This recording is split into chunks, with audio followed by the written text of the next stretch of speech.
নমস্কার, আমি সহেলি। আপনারা দেখছেন সহেলি রান্নাঘর। আজকে বানাবো কচু, বেগুন, আলু ও চিংড়ি মাছ দিয়ে ঝোল। তো এখানে কিছু চিংড়ি মাছ নিয়ে নিয়েছি, ছোট ছোট সাইজের চিংড়ি মাছগুলো আমি কেটে নিচ্ছি। জ্যান্ত, নদীর জ্যান্ত টাটকা চিংড়ি বাবা নিয়ে এসছে বাজার থেকে। তো একটু ছাড়িয়ে নিচ্ছে। এদিকে মা আমাকে বেগুন, কচু, আলু কেটে দিচ্ছে, কারণ আমি কচু কাটি না, হাত চুলকায় বলে। তাই মাই কেটে দিচ্ছে, আমাকে হেল্প করছে। তো এগুলো বেগুনগুলো কাটা হয়ে গেছে, এবার আলুটা কেটে নিচ্ছে। তো আলুটাও লম্বা লম্বা করে কাটবো, এরকম একটাই আলু দিয়ে দিয়েছি।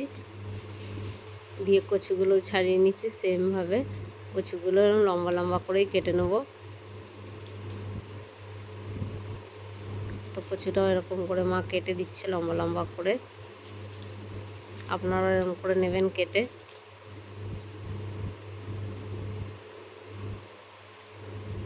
তো চলুন, সবগুলো কাটা প্রায় হয়েই গেছে, দেখাচ্ছি এবার। তো কচু, বেগুন, আলু ধুয়ে পরিষ্কার করে রেডি করে নিয়েছি। এবার চিংড়ি মাছগুলো সব বাছা হয়ে গেছে, দিয়ে দিলাম নুন। এবার দিয়ে দেবো হলুদ, দিয়ে মাখিয়ে নিচ্ছি ভালো করে। টাটকা চিংড়ি খেতে খুব টেস্ট হবে। এবার চলুন, কড়াই গরম হয়ে গেছে, জল দিয়ে এবার কচুটা না একটু ভাপিয়ে নেবো, কারণ ওই গাটি কচু প্রচণ্ড লোদ হয়, মানে লাল লাল করে কেমন। একটু ভাপিয়ে নিলে না লালানি ভাবটা কেটে যায়। তাই একটু নুন আর একটু হলুদ দিয়ে একটু ভাপিয়ে ফেলে দেবো জলটা। চলুন, প্রায় হয়ে গেল, ফুটে এসছে। সেই বেশি ফুটাবো না, জাস্ট ফুটে আসলে এবার ছাঁকনির সাহায্যে তুলে নিচ্ছি কচুগুলো। দিয়ে পাশে থাক। এইদিকে তেল গরম করছি, কড়াই গরম হয়ে গেছে, তেল দিয়ে দিলাম চিংড়ি মাছগুলো ভাজার জন্য। চিংড়ি মাছগুলো সব দিয়ে দিলাম, দিয়ে একটু ভেজে নিচ্ছি লাল লাল করে।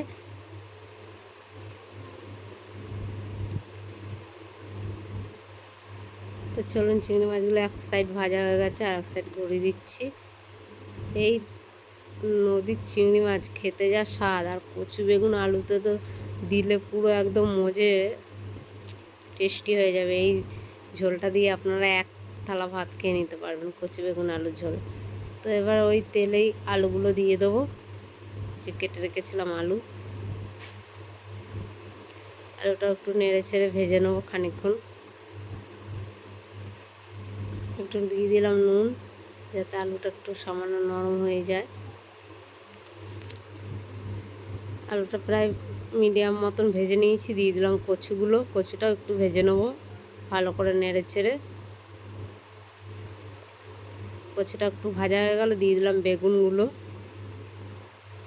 বেগুনটাও একটু ভেজে নেবো, দিয়ে দেবো এবার একটু হলুদের গুঁড়ো, দিয়ে ভালো করে নেড়ে ছেড়ে ভেজে নিচ্ছি।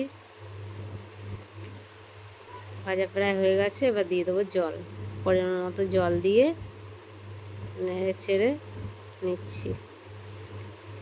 এবার দিয়ে দেবো কিছু চেরা কাঁচা লঙ্কা, এবার স্বাদ মতো নুন দিয়ে ঢেকে দেবো যতক্ষণ না আলু বেগুন সেদ্ধ হয়ে আসছে, ততক্ষণ ঢেকে রাখছি।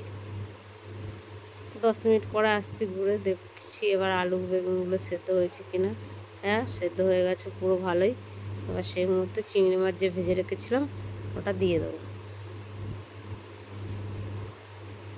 তো চিংড়ি মাছগুলো দেওয়া হয়ে গেছে, দিয়ে চলুন এবার ঢেলে নিচ্ছি একটা গামলায়। এখনও রেডি হয়নি, এখনও কিছু বাকি আছে এটা।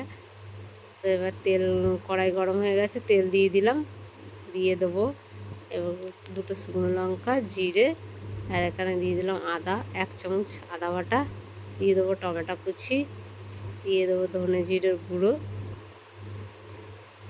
টমেটো কুচি দিয়ে একটু নেড়ে নিচ্ছি।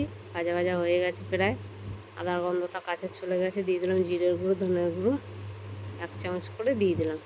এবার 1 চামচ কাঁচা লঙ্কা বাটা দিয়ে দেবো, কারণ লঙ্কা বাটাটা লাস্টে দিলাম, কারণ এটা খুব ঝাঁঝ হয়ে যায়। তো লাস্টে দিয়ে নেড়ে ছেড়ে ভেজে এবার যে ঢেলে রেখেছিলাম তরকারিটা, ওটাই দিয়ে দিলাম ফোড়ন। দুবারে সোমবার দিয়ে বা ফোড়ন দিয়ে রান্না করলেই তরকারিটা এত স্বাদ হয়ে যায়, এত টেস্টি লাগে খেতে, দেখেই মনে হচ্ছে জিভে জল চলে আসবে। তো আপনারা এইভাবে একবার কচু বেগুন চিংড়ি মাছ দিয়ে বানিয়ে খেয়ে দেখবেন, খুব ভালো লাগে।